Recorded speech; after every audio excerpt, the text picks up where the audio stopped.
हाय दोस्तों, मैं आपका इंग्लिश टीचर सुरेंद्र कुमार। आज हम पास्ट परफेक्ट टेंस के ऐसे सेंटेंस का अध्ययन करेंगे जो नित्य प्रतिदिन जीवन में हमारे काम आते हैं। भाइयों, मैं आपको बता दूं, जो हमने जो बोलना सीखा है वो भाई किसी ग्रामर तो नहीं सीखा है, हमने सुन सुन के सीखा है। हमारा दादा क्यों बोला करता, हमारी मम्मी क्यों बोला करती है, हमारी बुआ क्यों बोला करती, हमारी माँ, मेरा पापा, चलो उन तब सुन सुन के हमने भाषा सीखी। हमने जब हिंदी सीखी या भाई अपनी देसी भाषा सीखी तो किसी स्कूल में नहीं गए थे, हमने सुन सुन के सीखी। ऐसे ही भाई ये जो इंग्लिश है सुन सुन के सीखो, सुन सुन के आवेगी। जो ग्रामर पढ़ा रहा हूँ वो तो लिखने के काम आएगी, एग्ज़ाम में लिखना, कॉम्पिटिटिव एग्ज़ाम में लिखना, ठीक है ना, कोई लेटर वगैरह लिखना, एप्लीकेशन लिखना है, या बड़े दफ्तर में जाए, बड़े ऑफिसर बन गए तो तब बोलना। वहाँ पर आम जिंदगी में बोलने के लिए भाई कोई घनी बढ़िया ग्रामर की जरूरत नहीं है। सुन लो, सुन सुन के सीख लो। हमने भी जो सीखा है वो सुन सुन के सीखा है। भाई सारा ज़्यादा टाइम ना लेते हुए मैं आगे चालूँ पास्ट परफेक्ट के इंटरोगेटिव डेली यूज सेंटेंसेस। तो पास्ट परफेक्ट में मैंने बताया था हर प्रकार के सब्जेक्ट के बाद हैड का प्रयोग होगा और वर्ब की थर्ड फॉर्म आएगी और दूसरे भाग में पास्ट इंडेफिनिट टेंस, बीच में कंजक्शन। लेकिन यहाँ तो भाई हम जो है ना इंटरोगेटिव सेंटेंस कर रहे हैं, तो इंटरोगेटिव सेंटेंस में सबसे पहले क्या आएगा? सबसे पहले भाई हैड आएगा। हैड के बाद क्या आएगा? सब्जेक्ट आएगा, ठीक है ना। और सब्जेक्ट के बाद क्या आएगा? वर्ब की थर्ड फॉर्म, ठीक है ना। नॉट होगा तो नॉट यहाँ पर बीच में आ सकता है। फिर ऑब्जेक्ट, और ऑब्जेक्ट के बाद भाई कोई भी कंजक्शन आ जाएगी, ठीक है ना, कंजक्शन। और कंजक्शन के बाद past perfect tense, past indefinite tense. और पास्ट इंडेफिनिट टेंस में क्या आएगी भाई? वर्ब की सेकंड फॉर्म। तो सबसे और अंत में क्वेश्चन मार्क। तो पास्ट परफेक्ट के इंटरोगेटिव सेंटेंस में सबसे पहले सब्जेक्ट आएगा, हैड आएगा। सबसे पहले क्या आएगा? हैड, उसके बाद सब्जेक्ट, उसके बाद वर्ब की थर्ड फॉर्म, फिर ऑब्जेक्ट आएगी भाई, फिर कंजक्शन, बिफोर या व्हेन वगैरह आ सकता है। आफ्टर के लिए थोड़ा सा रूल चेंज हो जाएगा। और past indefinite tense, past indefinite tense का मतलब है सब्जेक्ट के बाद वर्ब की सेकंड फॉर्म, ठीक है। अब चालू करें भाई, जो सारा ढमढमान मैं मिटा दूं इसमें, ठीक है। और भाई बिल्कुल ध्यान से सुनो, सुन कर दोहराओ और पूरा जो है वीडियो देखो, आधा वीडियो मत देखो, पूरा वीडियो देखोगे तब और उसमें ध्यान से देखोगे तो तुम समझ जाओगे, इंग्लिश बोलनी आ जाएगी। ये इंग्लिश कति मुश्किल नहीं भाई, मुश्किल तो हमारी हरियाणवी भाषा थी, ठीक है ना। कोई किम्मा बोला था, कोई किम्मा बोला था, हम छोटे थे जो गाँव में टॉयटा बोल रहे थे, बोल के समझ में आवा था। खैर मैं चालू करूं, जैसे कि पहला वाक्य है, क्या तब तक तुमने नौकरी प्राप्त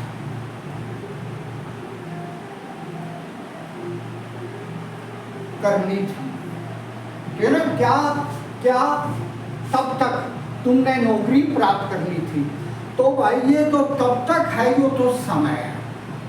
इसको हम समय को हमेशा अंत में लिखो। ऑलरेडी, फ्रीक्वेंटली वगैरह हो तो इसको बीच में लिख सकते हो, ऑलवेज वगैरह। लेकिन ऐसे समय है, तब तक, अब तक, ये दोनों अंत में लिखेंगे। तो ये क्या वाला वाक्य है? इंटरोगेटिव। तो सबसे पहले क्या लिखेंगे? हैड। हैड लिख लिया ना, उसके बाद तुम।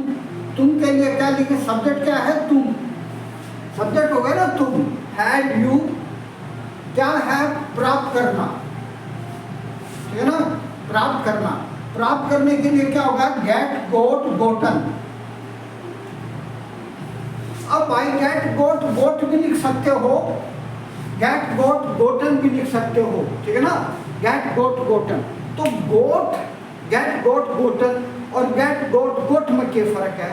यदि तीसरी फॉर्म हम गोटन लिखेंगे तो भैया तो ब्रिटिश इंग्लिश हो जाएगी। अगर हम गेट गोट गोट लिखेंगे तो अमेरिकन इंग्लिश, ठीक है ना। तो have you Gotan the job, job means क्या होता है, उसको गोटन के बाद क्या प्राप्त किया, नौकरी, नौकरी के लिए द जॉब। अब समय लिखेंगे बाय देन, तो समझ में आ गया ना आपको। और अंत में क्वेश्चन मार्क, तो had you Gotan the job, ठीक है ना। हैड सब्जेक्ट यू है, यू से सब्जेक्ट चाहे कोई सा हो, ठीक है ना। हैड सबसे पहले आएगा, had you Gotan the job, क्या प्राप्त किया, जॉब, जॉब ऑब्जेक्ट है, और बाय देन समय है, इसको अंत में लिखेंगे। जैसे कि क्या तुमने पहले ही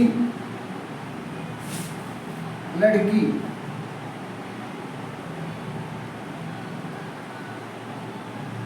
पसंद कर ली थी। आजकल तो भाई लड़कियां पहले ही पसंद हो जाए। हमारे टाइम पर तो भाई बापू दादू ढूंढ के लाया करते हैं, या हमारे घर में रिश्तेदारी आया करते, छोरे न देखना। लेकिन आजकल तो सब क्यों पहले ही होता है। तो सबसे पहले तो भाई हैड लिखेंगे, हैड लिखेंगे ना। अब सब्जेक्ट क्या है, फिर यहाँ पर तू आ गया, तू के लिए क्या लिखेंगे, यू, हैड यू। अब इसमें पहले ही है, मैंने बताया था पहले ही को कब लिखते हैं, वर्ब से पहले।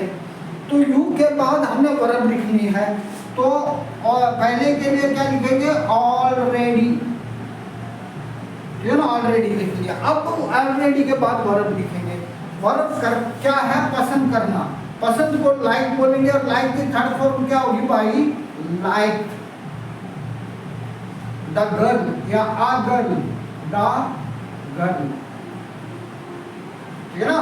तो क्या होगा, क्या तुमने पहले ही लड़की पसंद कर ली थी, had you already like the girl, या अ गर्ल, ठीक है ना। या तो गर्ल लिख सकते हैं, द गर्ल, या फिर अ गर्ल। समझ गया, समझ गया भैया आपको। ध्यान से देखो, देखना और सुनना ये बहुत जरूरी है, ठीक है। और सुनने से लैंग्वेज जल्दी आती है।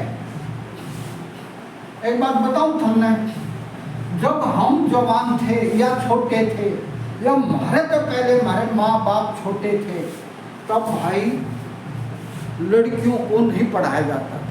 5 पढ़ ली, 5 पढ़ के कहते भैया चिट्ठी लिख लेगी, बस बतेरी पढ़ ली। उस वक्त लड़कियां गीत बहुत गाती थी। अरे गीत गाने वो जो है ना, कोई ग्रामर लेकर नहीं बैठती थी, कोई किताब लेकर नहीं बैठती थी, सुनती, 1-2 बार सुनते ही जो है ना वो गीत आ जाया करता। तो ऐसे ही जो भाषा हम सुन के सीखते हैं वो जल्दी भी सीखते हैं और पक्की भी होती है। समझ गया ना। जैसे कि क्या 2 बजे तक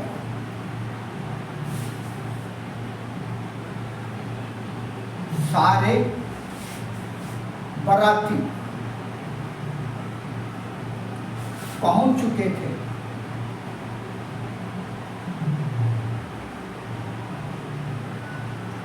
क्या 2 बजे तक, ठीक है ना, 2 बजे तक सारे बाराती पहुंच चुके थे।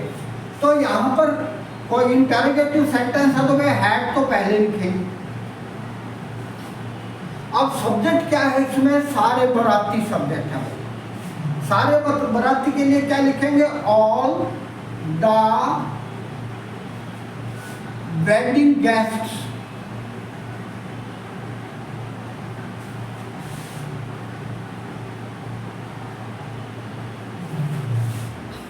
तो ऑल के बाद द लगाना बहुत सुंदर लगता है भाई। Had all the wedding guest, wedding guest क्या हो गया, बाराती, क्योंकि ये सब्जेक्ट है। Had all the wedding guest, पहुंचना वर्ब है, पहुंचना वर्ब है ना, सब्जेक्ट के बाद वर्ब लिखेंगे। रीच्ड, कब तक पहुंचे भाई, 2 बजे तक, बाय 2 o'clock, क्या 2 बजे तक had all the wedding WEDDING wedding guest GUESTS guest reach by 2 o'clock 2 बजे तक क्या सारे पहुंच चुके थे, है ना, सारे गेस्ट। तो मैं इसको मिटा देता हूँ।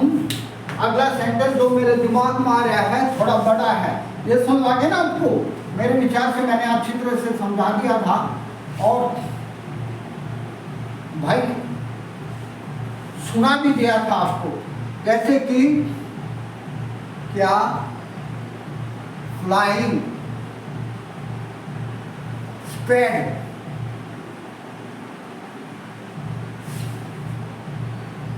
आने से पहले तुमने सारे प्रश्न हल कर लिए थे।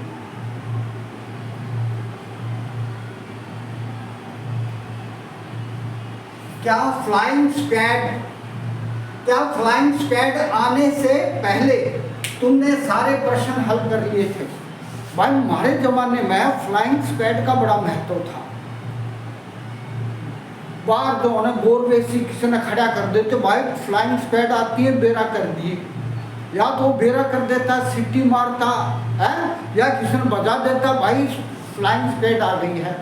उसने फ्लाइंग स्क्वैड आने से आते ही जो पर्ची करते, भाई नकल वकल करते, वो छुपा लेते, या किताबन मास्टर भी मदद करते थे, ले आओ जो कुछ ले रहे हो, और उसने लेकर भाई बाहर में कूड़ेदान में डाल देते, ठीक है। और फ्लाइंग स्क्वैड भी बड़ी शानी हुआ करती, एक हद्दी आया करती पहले ना, तो हाफ टाइम के बाद ही आती, ठीक है ना। तो यहाँ पर क्या फ्लाइंग स्क्वैड के आने से पहले तुमने सारे प्रश्न हल कर दिए थे, तो यहाँ पर क्या सब्जेक्ट, अदरवाइज सबसे पहले तो हैड लिखेंगे, और सब्जेक्ट क्या है? तू, यू, हैड यू क्या कर लिए थे? सोल्व, SOLVED, सोल्व मीन्स क्या होता है? हैड यू सोल्व, वर्ब क्या है? हल करना, हैड यू सोल्व, सब्जेक्ट के बाद वर्ब आएगी ना, had you solve all the question, सारे प्रश्न, ऑल द क्वेश्चंस,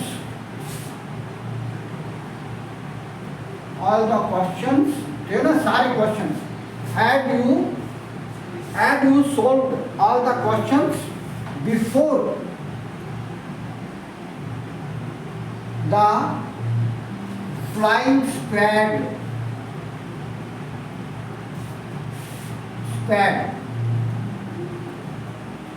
arrived?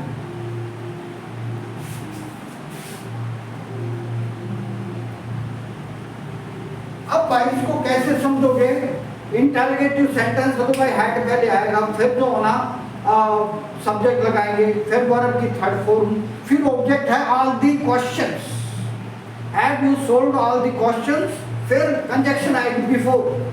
दूसरे भाग में past indefinite tense, past indefinite tense में सब्जेक्ट कौन है? द फ्लाइंग स्क्वैड, है ना, फ्लाइंग स्क्वैड, हम तो कह रहे हैं छापा लग गया भाई, छापा लग गया, तो द फ्लाइंग स्क्वैड, या सीधा ही होगा फ्लाइंग आ गई भाई, नकल है वो दे दो, तो फ्लाइंग स्क्वैड अराइव्ड, ये RRIVED अराइव्ड, और वाक्य के अंत में क्या आएगा भाई? Question mark. समझ आ गया ना आपको?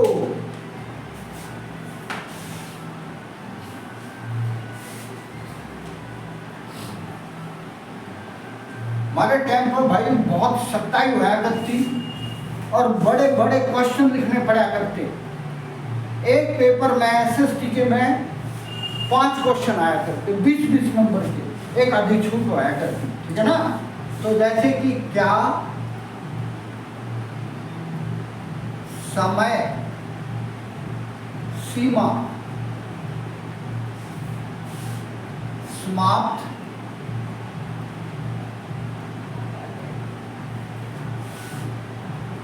होने से पहले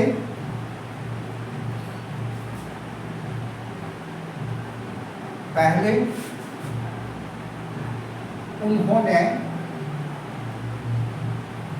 असाइनमेंट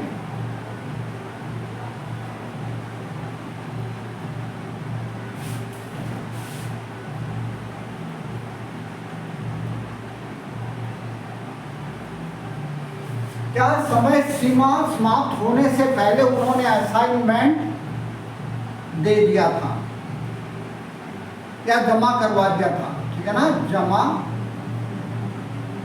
करवा दिया था।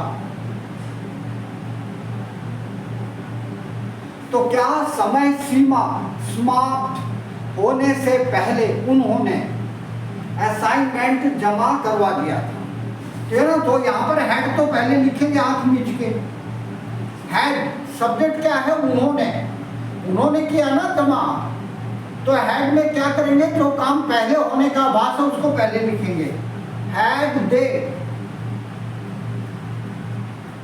ये ना, जो पराए बाद वाला भाई, जो काम पहले समाप्त होने का आभास हो उसको पहले लिखे, उसमें हेड प्लस वर्ब की थर्ड फॉर्म लिखेंगे। दूसरा देसी सीधा तरीका, बाद वाले सेंटेंस को पहले, पहले वाले सेंटेंस को बाद में, और बीच में बिफोर ठोक दो। क्या करोगे, बाद वाले को पहले, जो बिफोर के बाद है ना उसको पहले लिख दो, और बिफोर से पहले उसको बाद में लिख दो, फिर बीच में बिफोर ठोक दो, पहले बात बढ़ेगी, ठीक है ना। न्यू बोलते वक्त, ठीक है ना, पहले हेड प्लस वर्ब की थर्ड फॉर्म बोल दी, फिर बिफोर बोल दिया, और बिफोर के बाद वर्ब की सेकंड फॉर्म सब्जेक्ट के बाद। पहले हमने तो कर दिया पास्ट परफेक्ट टेंस, कति परफेक्ट। तो हैड दे जमा करवा दिया, ठीक है ना। सबमिटेड या डिपॉजिटेड, सबमिट ज्यादा बढ़िया है, submitted, had they submitted the assignment,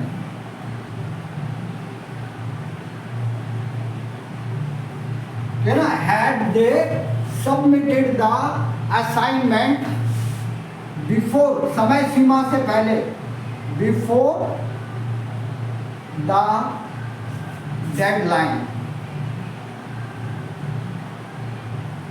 समय सीमा से पहले, समय सीमा जो था डेडलाइन उनको दे रखी थी उससे पहले ही उसने जमा करवा दिया, ठीक है ना। अब बिफोर के बाद सब्जेक्ट आ गई, तो अब यहाँ पर समय सीमा, यहाँ पर समय सीमा समाप्त होने की जरूरत ही नहीं है लिखने की, डेडलाइन फिनिश लिखने की जरूरत ही नहीं है। यहाँ पर बिफोर द डेडलाइन, समय सीमा, डेडलाइन मीन्स समय सीमा से पहले उन्होंने अपना, अगर लिखना चाहो तो डेडलाइन फिनिश, कोई खास जरूरत नहीं होती। तो आगे ना, जैसे कि आगे है जाने से पहले,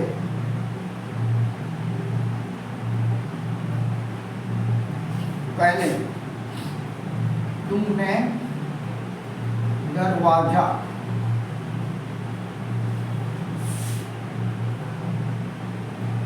को ताला क्यों नहीं लगाया।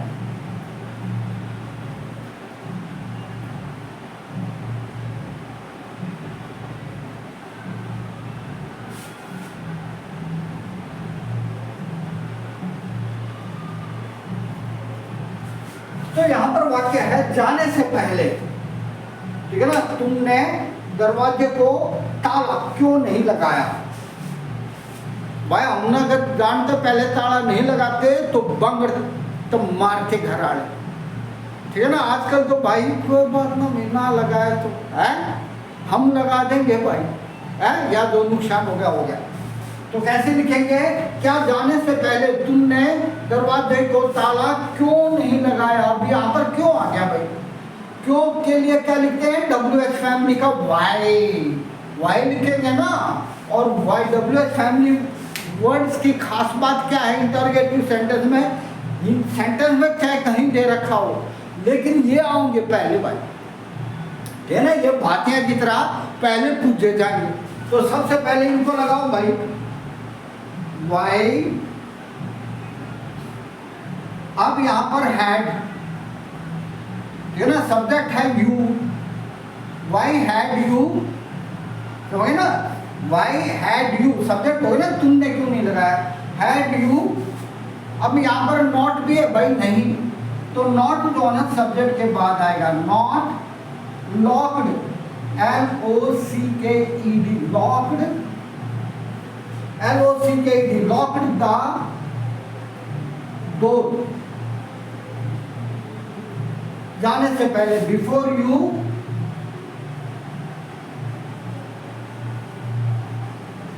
लेफ्ट, ठीक है ना।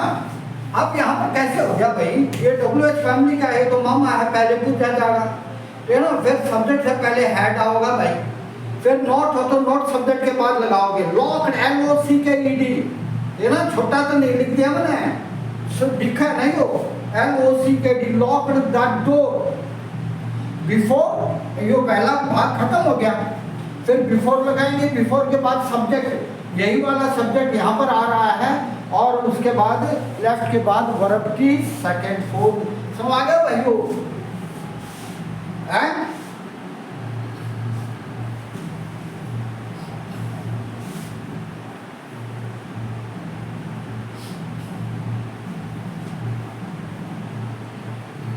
अब भाई अगला सेंटेंस है,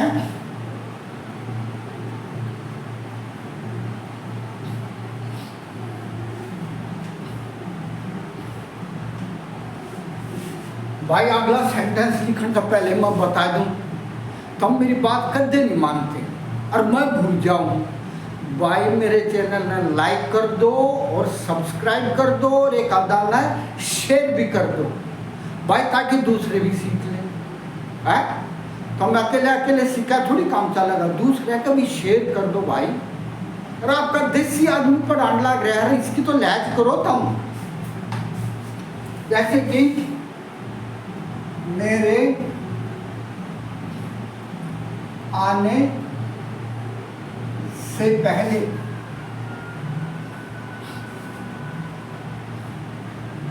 तुमने इतना काम कैसे समाप्त कर लिया।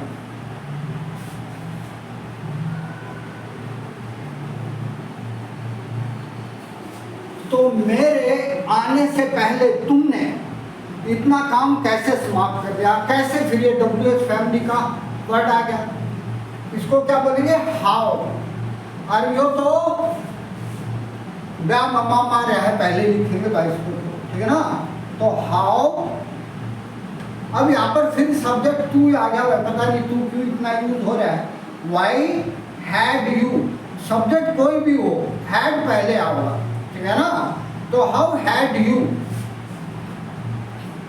फिनिश्ड, समाप्त करना वर्ब है ना भाई, समाप्त करने के लिए क्या लिखेंगे, फिनिश्ड। कितना, इतना काम, सो मच वर्क,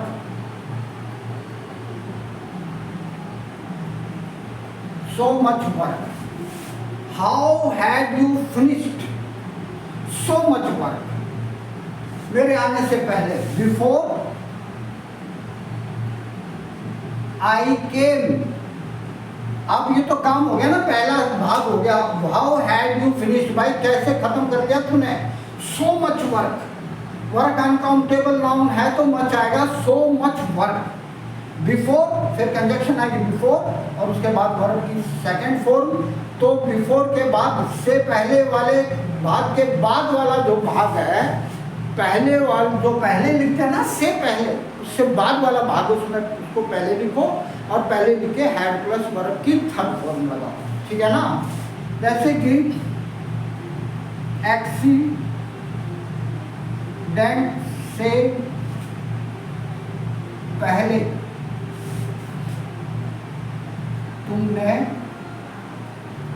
उसे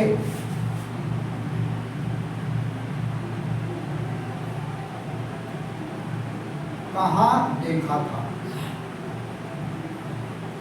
ठीक है ना। एक्सीडेंट से पहले तुमने उसको कहाँ देखा था, तो एक्सीडेंट। तो अब यहाँ पर कहाँ, ये WH फैमिली का वर्ड हो गया, ठीक है ना। तो कहाँ के लिए क्या होगा, वेयर, ये तो सबसे पहले लिखेंगे। और तुमने उसे देखा, तो कैसे लिखेंगे, सब्जेक्ट कोई भी हो भाई, हैड पहले आएगा, सब्जेक्ट कुछ भी हो, तुमने, उसने, मुझे, तो हैड यू सीन हिम। अब देखने की क्या होगी भाई, वर्ब सी होगी, सब्जेक्ट के बाद सब्जेक्ट आ गया ना, उसके बाद सी, सी की थर्ड फॉर्म सीन। ऑब्जेक्ट है हिम, उसे के लिए हिम लिखेंगे। Where had you seen him. अब दूसरा भाग लिखने से पहले बिफोर लिखेंगे। Before the accident, before the accident, समझ गए ना, बिफोर द एक्सीडेंट। तो where had you seen him before the accident. अरे भाई एक्सीडेंट से पहले उसको कहाँ देखा था, पुलिस वाले इंक्वायरी कर रहे हैं। तो भाई इसी के साथ मेरे ख्याल में तुमने अच्छी तरह से समझ में आ गया होगा और पक्का आ गया होगा।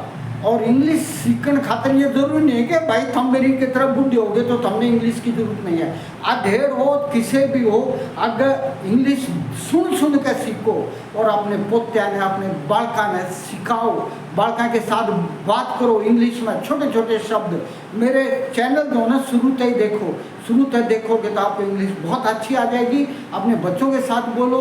हमारा टाइम कट गया भाई देसी बात करके, लेकिन उनका टाइम भाई अंग्रेजी बिना चल नहीं, उनका काम क्यों करे भी। तुम भी बोलो, सीखो और अपने बच्चा ने और अपने पोता ने सुनो। अच्छा भाई, have nice day, love you all.